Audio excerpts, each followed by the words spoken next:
मन मंदिरा गजर भक्तीचा।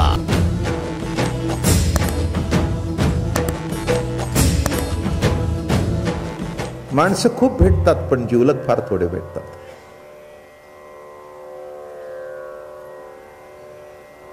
पैसे उष्णे दराने भेटतात पण जिवलग फार थोडे भेटतात। व्यवहार करणारे भेटतात पण जिवलग फार थोडे भेटतात, नाही का? पती आहे, पत्नी आहे, मुलं आहेत, बाळा आहेत, त्याच्यातला कोणीतरी एक जिवलग असावा, सखा असावा, आपल्या जीवनाशी एकरूप होणारा असावा, असं प्रत्येकाला जीवनामध्ये वाटत असतं। आपलं सुख समजून घ्यावं, आपलं दुःख समजून घ्यावं, आपल्या प्रेमाचा विचार करावा, आपल्या लोभाचा विचार करावा, आपल्या रागाचा विचार करावा।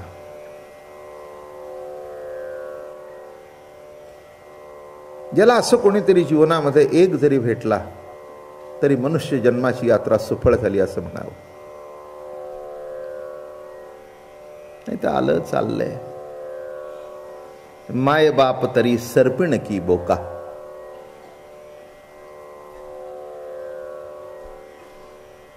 लिहावं तर संतांनीच लिहावं बरं का। अरे कशाचे माय कशाचे बाप, कवणाचे माय बाप कवणाचे गणगोत, मृग जळवत वाया जाईल रया। महाराज मोठ्या कौतुकाने लिहितात, माय बाप तरी सरपिण की बोका। सरपिण किंवा बोका असा असतो, ते झालेलं पिल्लू सुद्धा भूक लागली तर ते पिल्लूच ते खाऊन टाकते। एखादी सरपिण असेल तर झालेलं सर्पाचं पिल्लू सुद्धा ते खाऊन टाकते। मग आपल्या वृत्तीमध्ये जर इतके विकार असतील तर ती माय असू दे नाही तर बाप असू दे, तुकाराम महाराज म्हणाले सरपिण की बोका। महाराजांचं बोलणं फार परखड असतं। बोलणं परखड कोणाचं असतं? ज्याचे विचार स्वच्छ असतात त्याचे। कुठे घालमेल असेल बोलण्यामध्ये, काही वेळेला माणसं दुसऱ्याचे विचार बोलतात, ते त्यांना पटलेले नसतात, आणि दुसऱ्याचे विचार जेव्हा आपण बोलतो ना तेव्हा त्याचा परिणाम कधीही कुणावर होत नाही। पण जो विचार आपण बोलतो त्याचा जीवनामध्ये जर प्रतीती आपल्याला आली असेल तर ते जगावर परिणामकारक ठरतं। म्हणून गोकुळच्या गवळणीना संसारामध्ये सगळे होते, आई बाप भाऊ, नवे नवे पती, दोन मुलं बाळ, सर्व होते, घरदार होतं, संपत्ती होती। एक लक्षात ठेवा, कृष्ण जेव्हा भगवान गोपाळ कृष्णाचा अवतार गोकुळामध्ये झाला तेव्हा गोकुळातले लोक गरीब होते का श्रीमंत होते याची चर्चाच करू नका। घरोघरी झाला लक्ष्मीचा वास, चिंता ते पळाली गोकुळा बाहेरी, प्रवेश भीतरी केला देवे। गोकुळातली चिंता सगळी मिटली, घरोघरी झाला लक्ष्मीचा वास। ज्या गाई एक शेर दूध देत नव्हत्या, 1 लिटर दूध देत नव्हत्या, त्या 10-10 लिटर देऊ लागल्या। धान्याची कोठार भरलेली कधी संपतच नव्हती। लोण्याचे गोळे, गोळेच्या गोळे कायम राहत होते, श्रीमंती घरामध्ये होती। पण सर्व असून सुद्धा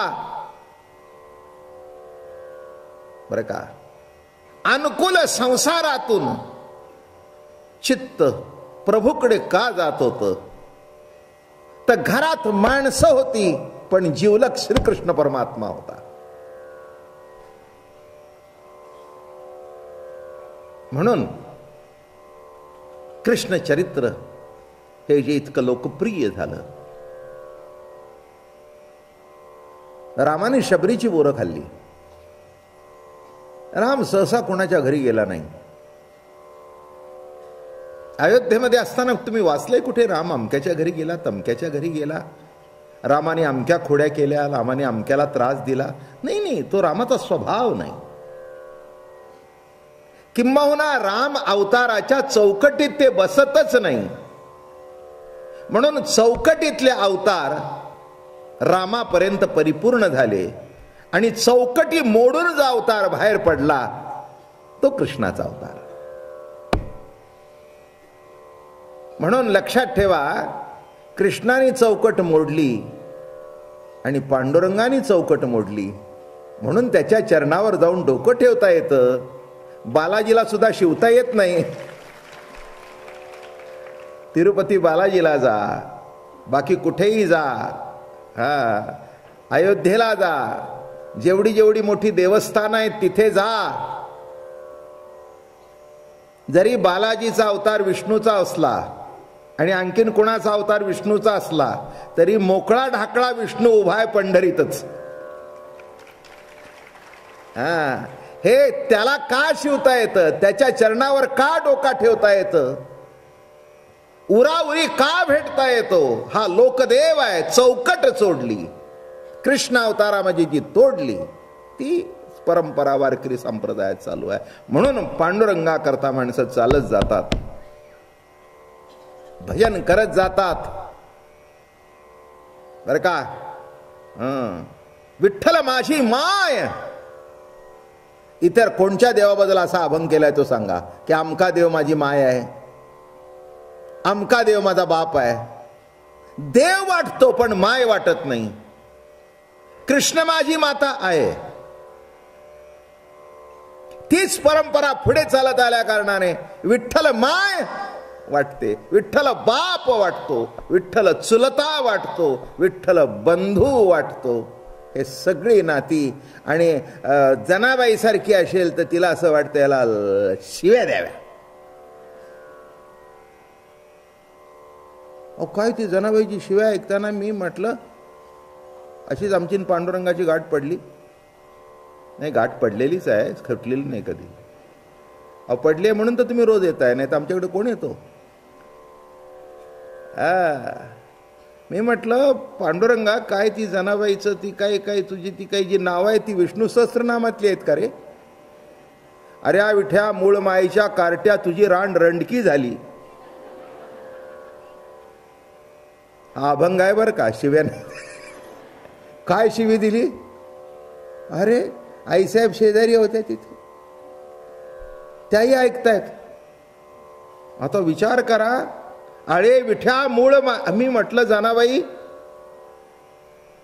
गब्बस म्हणले बाबा महाराज लहान आहेस अजून, बच्चा आहेस, तुला काय माहिती आहे? म्हटलं आई खरंच आहे तुझं बोलणं. याला या भाषेशिवाय कळतच नाही, मी तरी काय करू? काय करू काय?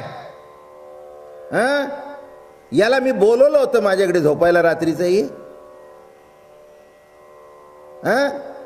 तिथली शेज आरती झाली की धावत धावत माझ्याकडे येतो आणि म्हणतो जने त्या नामदेवाच्या ताटातलं उष्ट काय ते दे, प्रसाद काय तो दे. आणि तो प्रसाद खायचा आणि इथे झोपला. कळू नाही का त्याला बाबा महाराज? जाताना शेला माझ्याकडे सोडला, निघून गेला. सगळेजण बघू लागले शेला कुठे गेला. मला काय माहिती आता शेला माझ्याकडे राहिलाय. सगळं गाव शोधू लागले, माझ्या घरात मिळालं, मला चोर म्हणून ठरवलं. अरे बेट्या कळलं? मला चोर ठरवलं, मला फाशी द्यायला निघाले. आणि मग माझ्या शिव्या ऐकल्यानंतर ज्या शिवात सुळाचं पाणी झालं, मग सगळ्यांना पटलं बाबा हे काही खरं आहे, हे हात गेला असेल तिथे. कळलं का? म्हणून ती पुढे म्हणली धरीला पंढरीचा चोर. म्हणजे हा चोर इतका बनेल आहे, स्वतःची वस्तू तुमच्या घरात ठेवील, निघून जाईल आणि यांनी चोरलं म्हणेल. आहे का नाही? सध्याच्या गँगमध्ये चालतं तसंच आहे ना.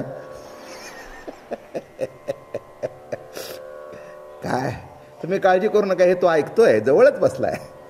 तो म्हणतोय बाबा महाराज तू खरं सांगतोस. खरंच आहे. एक लक्षात ठेवा, जनाबाईवर इतकं प्रेम, इतकी सेवा, साळी सडा याशी काढी, पुढे जाऊन उखळ झाडी.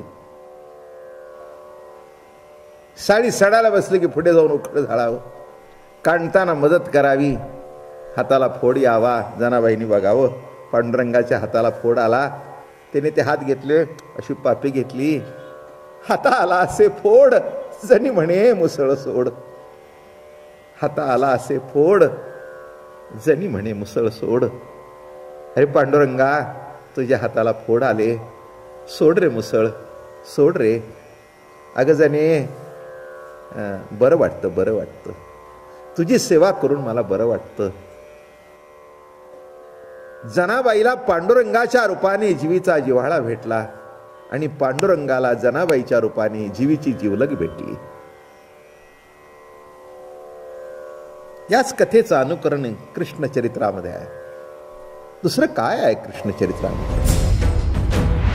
मन मंदिरा गजर भक्तीचा.